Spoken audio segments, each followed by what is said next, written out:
한 주간도 안녕하셨습니까? 네. 8월을 시작하는 첫 주일이네요. 시간이 참 빠르다는 생각이 듭니다. 여러분의 8월 이 한 달이 하나님의 은혜로 가득하기를 축복합니다. 오늘 성경을 보시면 바울의 기도 제목이 나옵니다. 이 기도에는 종말을 향해 걸어가고 있는 우리 믿는 자들이 어떻게 현재를 살아야 할지에 대한 해답을 제시해 주고 있습니다. 한마디로 믿는 자로서 책임을 다하라는 것이죠. 우리가 지난주에 살펴본 2장의 말씀 내용에 의하면 이 세상은 여전히 불법이 성행하고 있고 악한 자의 사탄의 역사가 있다는 것이죠. 그렇다면 이런 시대를 살아가고 있는 저와 여러분, 종말을 향해 가고 있는 저와 여러분에게 오늘 성경은 우리 믿는 자들이 감당해야 할 책임을 말씀해 주고 있습니다. 구체적으로 그 책임은 무엇일까요? 첫째로 주님의 말씀을 전파하는 일입니다. 1절 말씀을 보시면 끝으로 형제들아 너희는 우리를 위하여 기도하기를, 우리를 위해 기도해 달라는 부탁을 하고 있죠. 내용은 주의 말씀이 너희 가운데서와 같이 퍼져나가 영광스럽게 되고, 이렇게 말씀합니다. 말하자면은 주님의 말씀이 세상 가운데 더 널리 전파되어서 승리할 수 있도록, 다시 말하면 주의 말씀이 전파됨으로 구원받는 자들이 계속해서 생겨날 수 있게 해달라는 기도입니다. 1절에 퍼져라고 하는, 트레코라고 하는 단어가 나오죠. 다름질하다라는 뜻입니다. 달리기 선수를 묘사하고 있는 거죠. 인생은 경주 아니겠습니까? 신앙도 마찬가지죠. 바울은 데살로니가에서 경험한 대로 자신이 아는 지역을 넘어서서 다름질하듯 복음을 들고 가는 곳마다 구원받는 자들이 나오기를 간절히 보고자 한 것입니다. 이것을 위해서는 바울이 생각할 때 기도가 필요했던 거죠. 왜? 하나님이 도와주셔야 되니까. 구원이라는 것은 하나님의 전적인 선물, 은혜 아닙니까? 그래서 구원이라는 이 사건이 벌어지기 위해서는 하나님의 전적인 역사가 필요하죠. 그래서 기도하는 것입니다. 그럼에도 불구하고 이 구원의 역사를 위해서 하나님은 하나님의 그 전적인 역사를 누구를 통해서? 우리를 통해서 이루고 계시다는 것이죠. 그게 우리의 책임이기 때문입니다. 어떻게 사람들이 구원을 받을 수 있느냐 묻는다면 성경은 주의 이름을 불러야 구원을 받는다라고 말하죠. 만약 주의 이름을 불러야 한다면 주님의 이름을 믿는 사람이 주의 이름을 부르지 않습니까? 주의 이름을 한 번도 들어보지 못한 사람이 어떻게 믿을 수 있고 그의 이름을 부를 수 있겠습니까? 그러니까 누군가는 전해주는 사람이 필요한 거죠. 오늘 그 역할이 우리에게 맡겨져 있다는 것입니다. 물론 우리가 주님을 알려주고 전한다 해서 모든 사람이 그것을 환영하고 받아들이지는 않습니다. 2절 말씀에 보면은 믿는 자의 몫은 어떤 면에서 모든 사람에게 해당이 되지 않는다라고 말하고 있죠. 믿음은 모든 사람의 것이 아니다, 이런 뜻이죠. 왜 사람들은 이런 좋은 믿음을, 구원의 선물을 거부할까요? 그것은 바로 죄 때문입니다. 죄. 신학자 폴 틸리가 죄를 3가지 소외로 설명하고 있습니다. 설명하자면 불신앙으로서의 소외가 있습니다. 이 의미는 뭐냐면 하나님의 능력을 믿지 않는 겁니다. 하나님의 사랑도 믿지 않습니다. 당연히 하나님이 나를 용서하심도 믿지 않습니다. 받아들이지 않는 거죠. 이 사람은 소외로서의 그런 죄에 빠져 있는 것입니다. 또 교만으로서의 소외라는 것이 있는데요, 이것은 철저하게 자기의 의와 자기의 선행, 자기의 노력에 의해서 의로워지고자 고집하는 사람들, 여기에 해당됩니다. 이 교만이죠. 우리 인간은 절대적으로 자기 의로 구원받을 수 없다는 사실을 아셔야 됩니다. 또 욕망으로서의 소외를 말하는데, 이것은 철저한 자기 집착입니다. 이런 자기 집착 속에 빠져 있는 사람들은요, 다른 사람들이 뭘 말해도 듣지 않습니다. 받아들이지 않습니다. 아무것도 받아들이지 않습니다. 이런 사람들은 죄에서 벗어날 길이 없는 것입니다. 성 어거스틴이 말하기를 하나님의 속성상 하나님이 할 수 없는 세 가지를 이야기합니다. 먼저 하나님은 죽지 않습니다. 하나님은 살아계시거든요. 믿으십니까? 하나님은 회개하지 않는 죄인을 용납할 수 없습니다. 회개하지 않는 죄인을 용서할 수가 없습니다. 또 회개한 죄인은 벌할 수가 없습니다. 벌하지 않습니다. 한평생 죄 짓고 살다가 마지막 죽음 직전에 회개한 사람들 있죠. 그런 사람들조차도 하나님은 벌하지 않고 용서하신다는 거죠. 하나님이 할 수 없는 세 가지입니다. 이처럼 인간이 가지고 있는 그 마음속에 욕망, 교만, 불신앙, 이런 죄악들이 끊임없이 하나님의 구원의 초대를 거부하죠. 그래서 우리는 그 거부하는 자들을 향해 우리의 마음을 닫을 수가 있습니다. 그렇게 해서는 안 됩니다. 왜냐하면 에스겔서 3장 7절 말씀에 보면은 이런 말씀을 하고 있습니다. 에스겔 선지자에게 하나님이 주시는 말씀이 이런 말씀입니다. 이스라엘 사람들이 내 말을 듣지 않을 것이다. 나를 전혀 알려하지 않을 것이다 라고 말하면서 그들의 생각은 반항에 차 있고 마음은 굳게 닫혀 있다. 아주 지금 잘 묘사한 거죠. 그러니까 믿지 않는 사람들, 하나님의 구원의 초대를 거부하는 사람들의 마음의 상태를 잘 묘사하고 있습니다. 반항에 차 있고 하나님 얘기만 하자만 나와도 막 경기를 할 정도로 흥분하는 사람들, 반항에 차 있고 마음은 얼마나 여리고 성처럼 굳게 닫혀 있는지 몰라요. 그런 사람들을 상대한다는 건 참 쉬운 일은 아닙니다. 더욱이 요즘 코로나 상황 속에선 더 이런 사람들의 더 반항심은 더 커져가고 있고 마음의 닫힘은 더 굳게 되어가고 있다고 봅니다. 그러나 18절을 보십시오. 그런 사람들에 대해서 우리가 어떤 태도를 가져야 되는지를 성경은 이렇게 말씀합니다. 너는 책임지고 그에게 그 사실을 알려줘라. 하나님께서 경고하고 있는 그 말씀들을 알려주라는 것입니다. 왜? 목숨을 건질 수 있는 기회를 얻게 하기 때문에. 그들에게 기회를 주라는 것입니다. 하나님은 아무도 멸망하기를 원치 않습니다. 그래서 마지막까지 그들에게 기회를 주기를 원하시는 거죠. 그런데 만약 우리가 그런 경고를 하지 않는다면 그 책임을 우리에게 묻겠다라는 말씀을 하고 있습니다. 경고하지 않은 책임을 우리에게 묻겠다는 것이죠. 19절을 볼까요? 만약에 우리가 반대로 경고를 한다면 아무리 경고해도 우리의 말을 듣지 않을 사람들, 계속해서 악을 행하는 사람들은 그 사람은 죽을 수밖에 없죠. 심판으로 죽을 수밖에 없지만 너는 허물이 없을 것이다. 너는 너 자신의 생명을 건질 것이라고 말씀을 하고 있습니다. 아주 중요한 말씀이에요. 여러분 꼭 기억하셔야 될 말씀입니다. 이 말씀처럼 사람들이 주님의 구원의 초대를 거부하고 반항하고 반발할지라도 우리의 책임은 그들이 믿냐 안 믿냐가 아니라 그들에게 계속해서 하나님의 말씀, 주님의 복음의 말씀을 전해주는 책임을 감당하라는 것이죠. 우리의 책임만 다 하면 된다는 말씀이죠. 디모데전서 2장 4절에 보면 모든 사람이 구원을 얻기를 하나님이 바라신다고 말씀하고 있어요. 이게 하나님의 소원이거든요.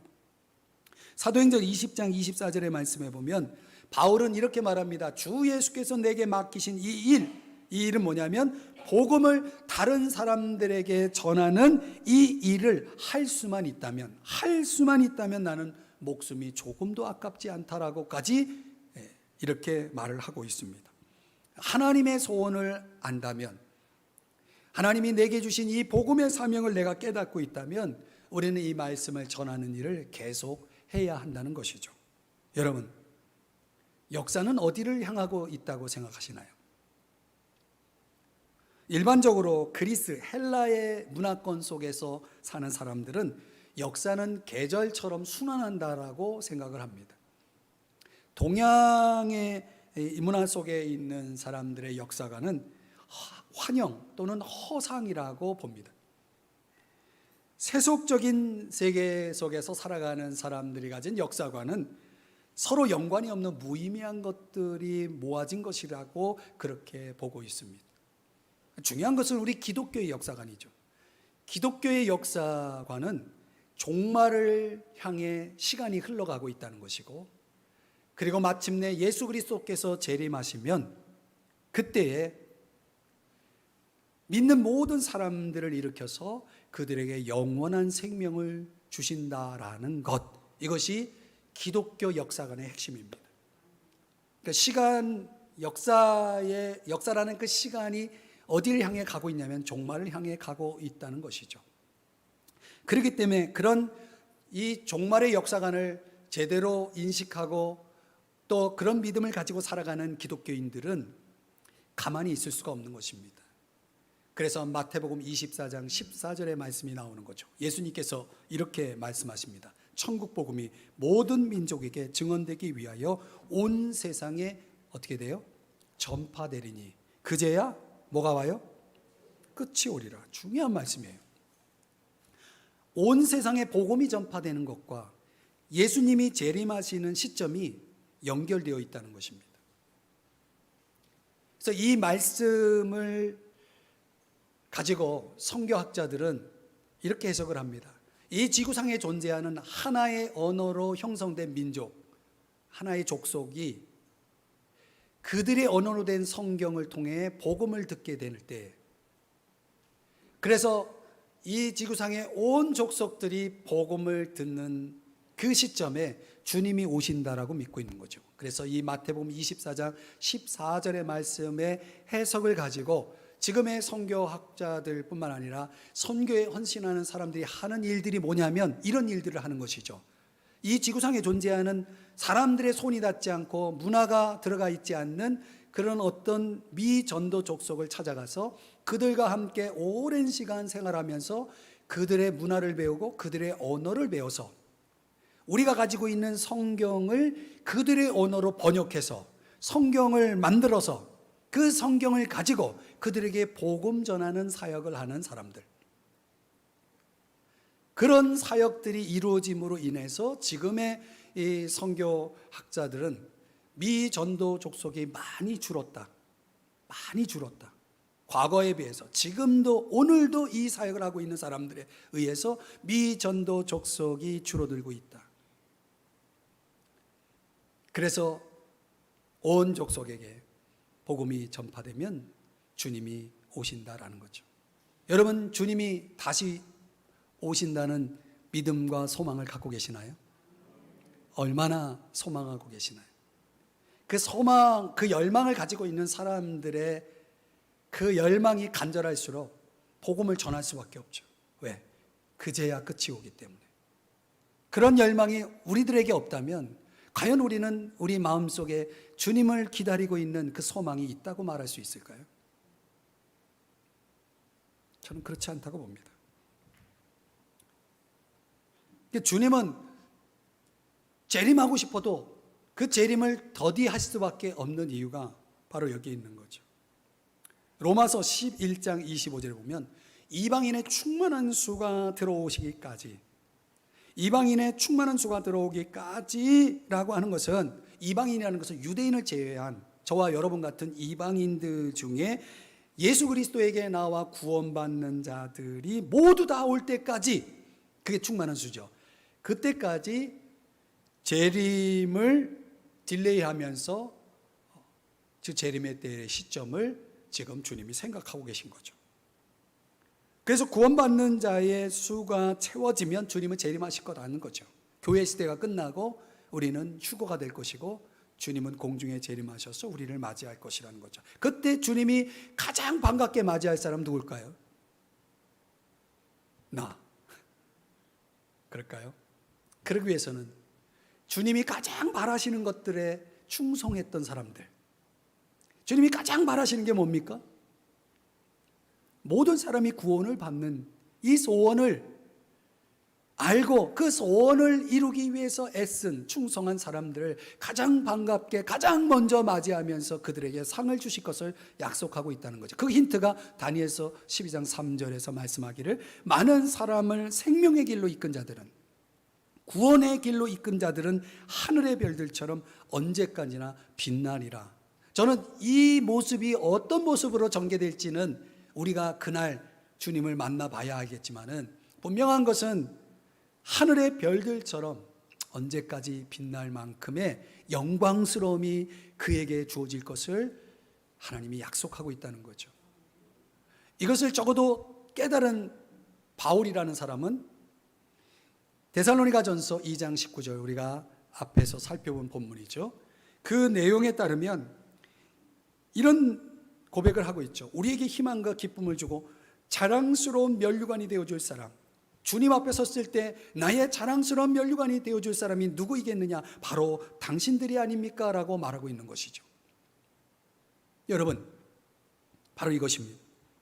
우리의 책임인 복음의 말씀을 전하는 일을 우리가 잘 감당해야 할 것은, 주님이 재림하실 때 우리가 그분 앞에서 자랑할 면류관을 준비하는 것이기 때문입니다.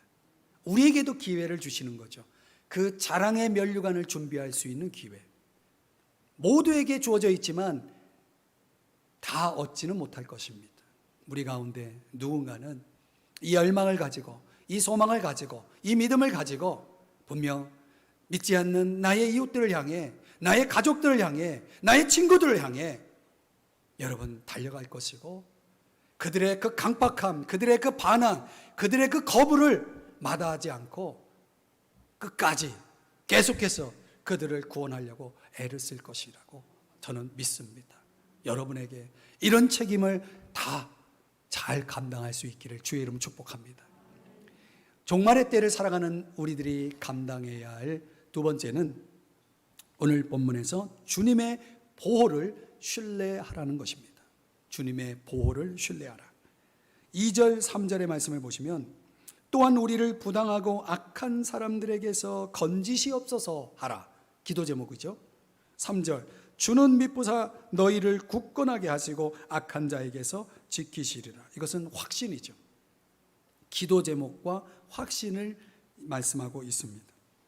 이 바울이 복음을 전하고자 하는 곳에 언제나 그 장소에 있었던 존재들, 그런 사람들이 누구냐? 복음의 원수들이죠. 바울의 복음 전도를 방해하고 그의 노력을 좌절시키려고 애쓴 사람들이 있었다는 것입니다. 그런 사람들을 바울은 두 가지 특징으로 설명합니다. 부당하고 악한 사람들. 부당하고 악한 사람들. 이 부당하다라고 하는 것은 이치에 맞지 않는 이런 뜻입니다. 악한이라고 하는 뜻은 비난받을 만한 또는 고집불통의 이런 뜻을 가지고 있는 단어입니다. 아주 이런 비합리적이고 신앙을 파괴하고 믿음을 반대하는 일들을 서슴지 않고 하는 사람들의 문제는 뭘까요?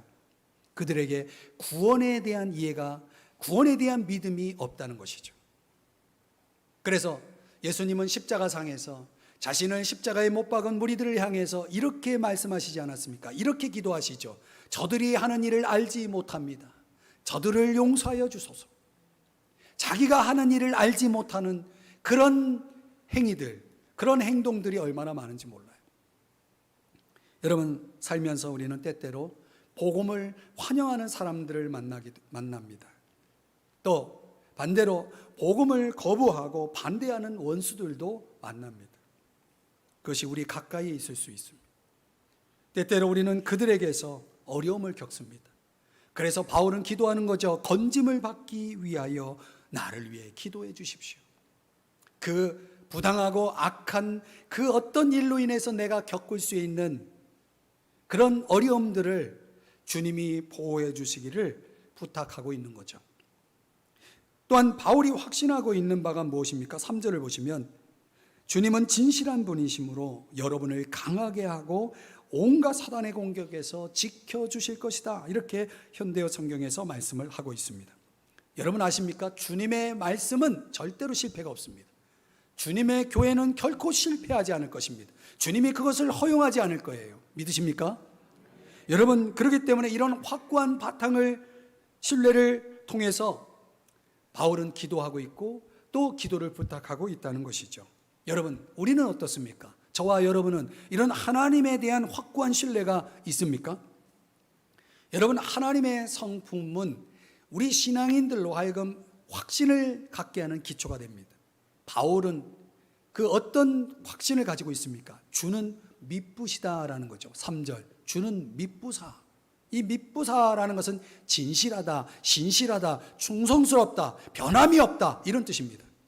그분은 변함이 없습니다. 그분은 한결같습니다. 그렇기 때문에 우리가 믿을 만한 존재가 되는, 대상이 되는 거죠. 사랑하는 여러분, 그분의 약속을 들어보십시오. 빌립보서 4장 19절, 하나님께서는 그리스도 예수 안에서 여러분이 필요한 모든 것을 풍족하게 어떻게 해요? 채워주실 것이다. 믿습니까? 그분이 신실하시기 때문에 우리는 이 약속을 붙잡고 살아갈 수 있는 거죠. 그래서 그러기 때문에 바울은 하나님께서 그들이 겪을 수 있는 시련과 유혹을 견뎌낼 수 있는 힘을 주실 것을 확신하고 있고, 또 원수들의 악함으로부터 보호해 주실 것을 생각하면서 안심하고 있는 것입니다. 안심하고 있는 것입니다. 여러분에게 이런 안심이 있습니까? 안심, 그러면 보험을 생각하는 사람이 있어요. 그런 안심 말고요. 여러분, 구약 성경을 보면 야곱이 형 에서를 만나기 전날 밤에 천사와 씨름하지 않습니까? 아시나요? 야곱이 천사에게 이렇게 말합니다. 창세기 32장 26절에 보면 당신이 내게 축복하지 아니하면 가게 하지 아니하겠나이다. 그래서 마침내 야곱은 축복을 받았습니까? 네, 받았죠. 그런데 이 야곱의 씨름과 관련해서 미국의 작가 J.R. 밀러라고 하는 사람은 이런 해석을 내놓습니다. 축복이라는 것은 씨름한다고 해서 얻어지는 것이 아니다. 축복이라는 것은 믿음으로 하나님께 매달릴 때 주어지는 것이다. 이렇게 말하면서 야곱이 하나님과 천사로 가장된 하나님과 씨름에서 축복을 얻은 게 아니라 하나님께 믿음으로 매달렸기 때문이다. 이 매달렸다라고 하는 것은 그분께 전적으로 나를 드리고 믿음으로 모든 것을 그분께 맡겼다라는 의미죠. 그 매달림이 있었기 때문에 축복을 받았다라고 그렇게 해석을 하고 있습니다. 여러분, 이게 중요합니다. 내 힘으로 뭔가 막 열심히 막 노력하고 애쓰고 막 이렇게 해서 되나요? 얼마나 애쓰면 됩니까? 그러니까 우리의 한계가 있지 않습니까? 정말 하나님의 축복을 바라신다면 여러분, 씨름하지 말고 매달리십시오. 하나님께 맡기시라는 겁니다. 많은 사람들이 그걸 못해요. 씨름은 잘하는데 매달리는 건 못해요. 여러분, 정말 힘들고 어려운 상황을 만날 때 여러분들 무엇을 먼저 생각하시나요? 역대하 20장에 보면 모압 족속, 암몬 족속이 유다를 공격해 왔을 때 백성들이 다 두려워하는 가운데 유다 왕 여호사밧은 하나님께 달려와서 이런 그 위기의 상황에서 이런 고백을 합니다. 우리를 치러 오는 이 큰 무리, 이 대적을 우리가 대적할 능력이 없습니다. 어떻게 할 줄도 알지 못합니다. 오직 주만 바라봅니다. 한번 따라 하십시다. 오직 주만 바라봅니다. 바로 이거죠. 여러분은 살면서 주님을 바라보십니까? 이런 신뢰가 우리에게 있어야 하지 않겠습니까? 황금의 입이라 불리우는 요한 크리소스톰이라고 하는 사람이 있습니다. 이 사람의 설교는 정말 대단한, 그 별명대로 황금의 입입니다. 그럼에도 불구하고 그런 대단한 설교에도 로마의 지도자들은 전혀 호의를 보이지 않았고 반응하지 않았습니다. 어느 날 황제는 그 요한 크리소스톰을 붙잡아 와서 위협을 합니다. 너가 계속 그리스도인으로 남는다면 내가 너를 추방할 것이다. 그때 크리소스톰이 답을 합니다. 당신은 나를 쫓아낼 수 없습니다. 이 세상은 내 아버지의 집이거든요. 황제가 말합니다. 나는 널 죽일 거야. 크리소스톰이 말하기를, 아니요, 그럴 수 없어요. 내 생명은 그리스도 예수 안에서 하나님 안에 감춰져 있거든요. 황제가 다시 말합니다. 나는 너의 보물을 빼앗을 것이다. 아니요, 그럴 수 없습니다. 왜냐하면 내 보안은 하늘에 있습니다. 내 마음도 하늘에 있습니다. 크리소스톰이 답합니다. 황제가 또 다시 말합니다. 나는 너 주변에 있는 사람들로부터 너를 격리시키고 쫓아낼 것이야. 너에게는 친구가 없을 것이다.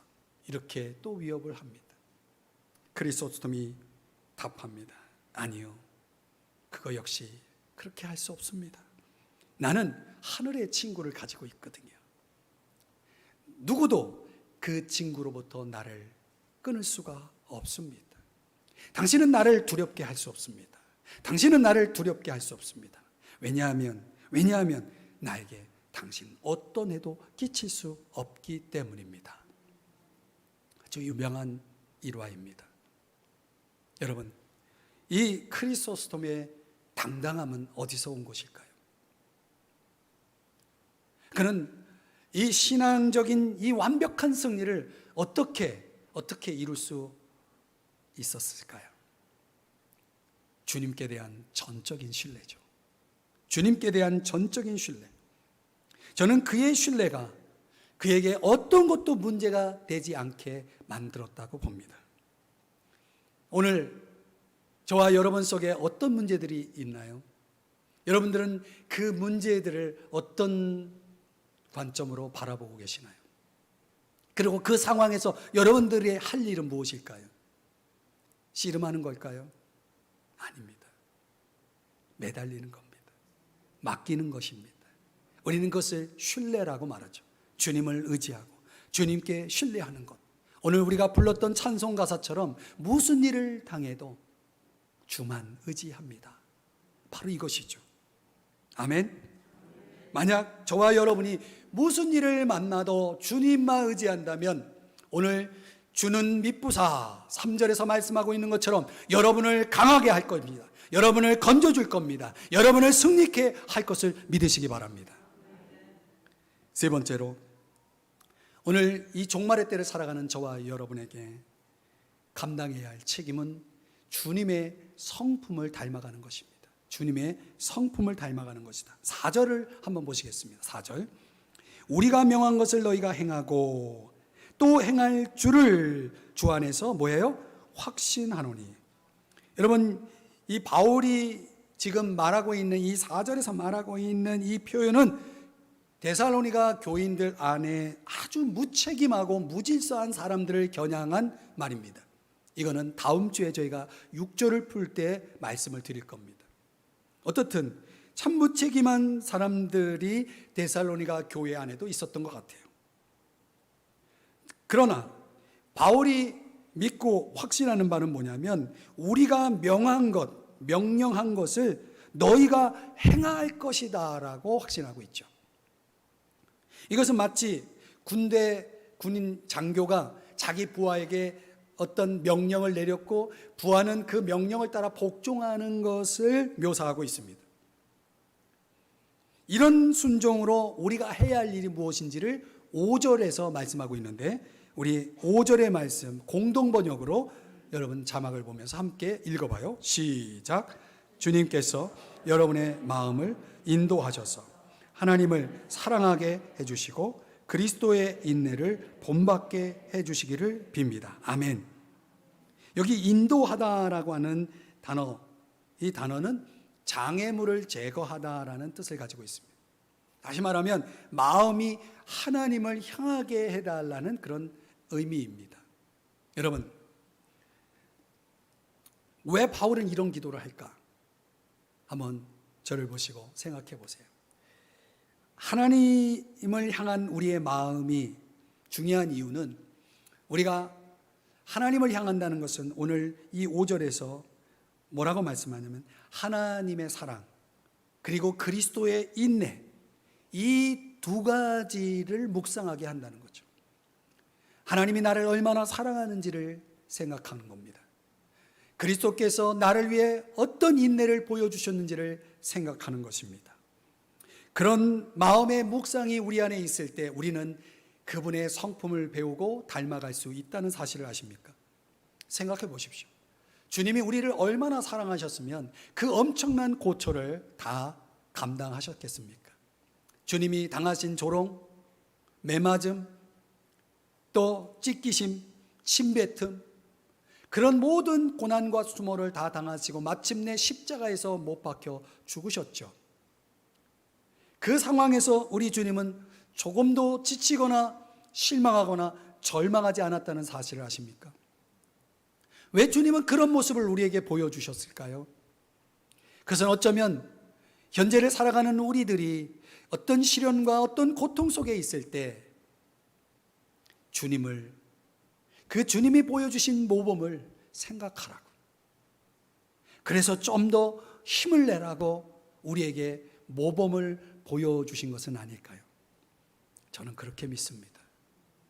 여러분, 오늘 저와 여러분이 어떤 일을 당해도 주님이 나를 위해 행하신 일들을 집중하고 묵상한다면 우리는 용기를 얻을 수 있을 것입니다. 위로를 받을 것입니다.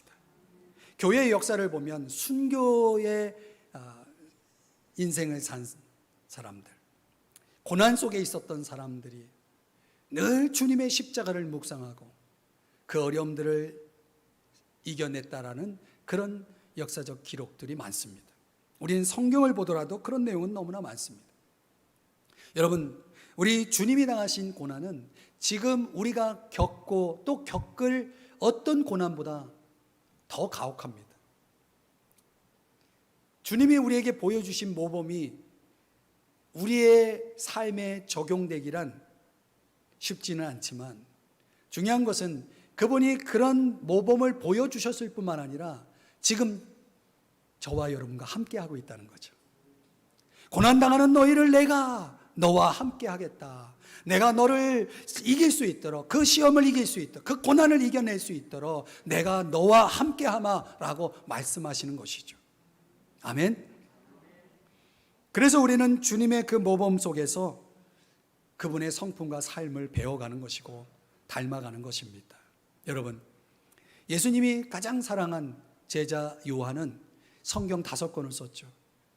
그가 그 5권의 성경 속에서 하나님의 계시를 통해서, 하나님의 감동을 통해서 기록한 그 성경 속에서 자주 인용하는 단어가 뭐냐면 사랑입니다.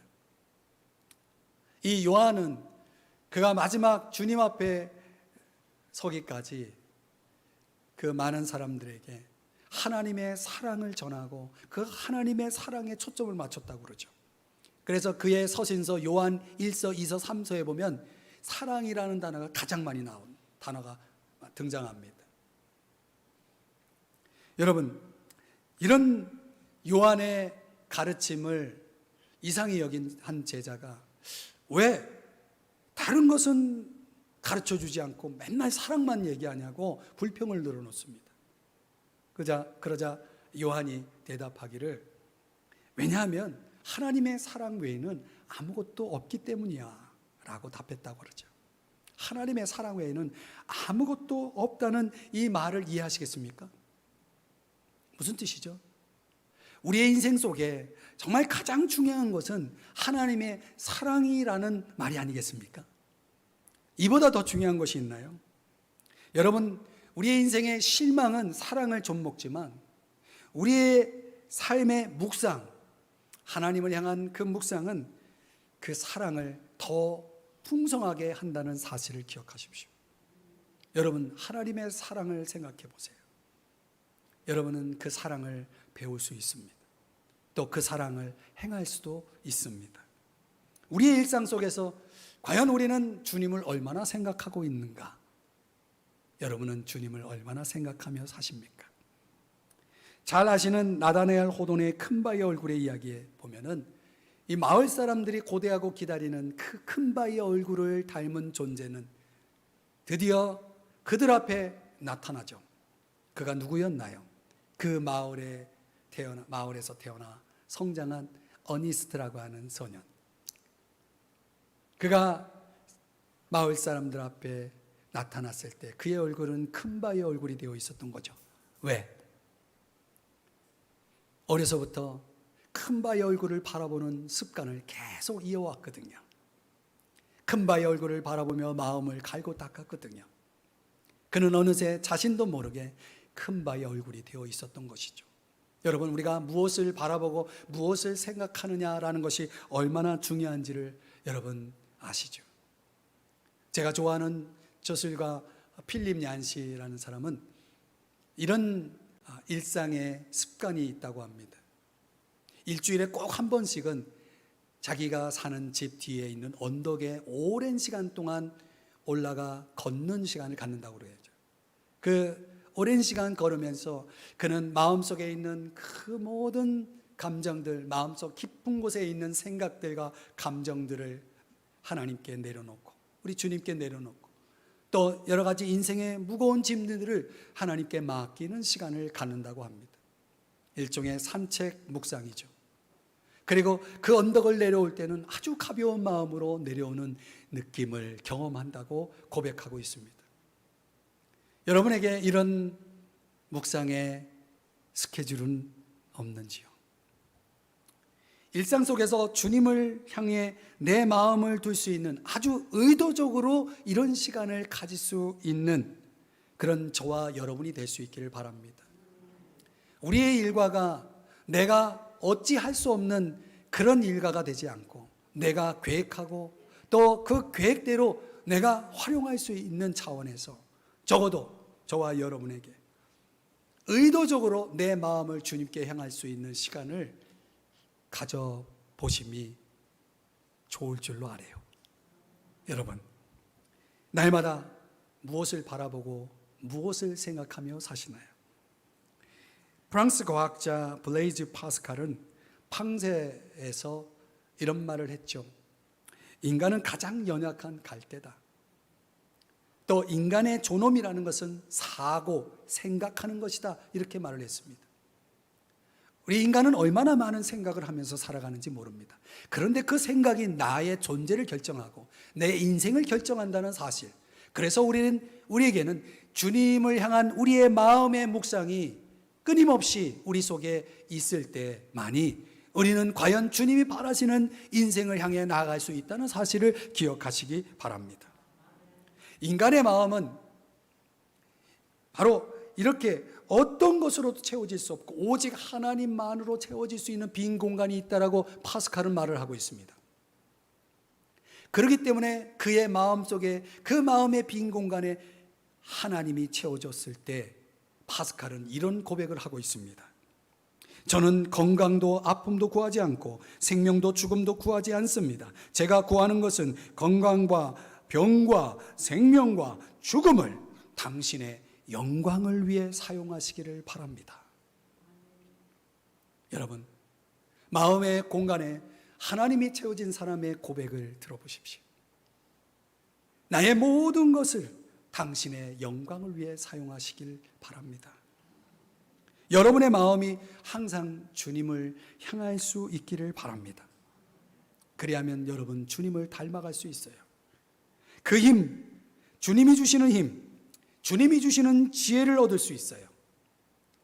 그것으로 여러분 주님이 맡겨주신 책임을 감당하시기를 주의 이름 축복합니다. 그렇다면 주님처럼 종말의 위대한 승리자가 될 수 있습니다. 여러분, 주님이 십자가에서 외친 그 승리의 외침을 기억하십니까? 다 이루었다. 다 이루었다. 오늘 저와 여러분의 인생의 종말에 여러분의 입술을 통해 고백될 마지막 외침은 무엇이기를 원하십니까? 오늘 여러분들이 이 말씀을 듣고 답을 하셔야 됩니다. 오늘 저와 여러분 속에 묵상한 이 말씀들, 우리는 지금 종말의 시간표 속에 서 있고 시간은 얼마나 빨리 지나가고 있는지 모릅니다. 여러분, 인생의 종말이든 역사의 종말이든 우리는 그 마지막 순간에 주님 앞에서 내가 서게 될 것을 잊지 마셔야 됩니다. 그리고 오늘 내일을 살아가는 동안 저와 여러분이 감당해야 할 책임도 있음도 잊지 마셔야 됩니다. 오늘 그 책임을 다하고 계시나요? 그 책임을 위해서 기도하지 않겠습니까? 그 책임을 위해서 헌신하지 않겠습니까? 여러분, 여러분의 마음을 다시 한번 잡으시고 주님 앞에 이런 책임을 다하는 복된 인생을 살아갈 수 있기를 주님의 이름으로 축복합니다.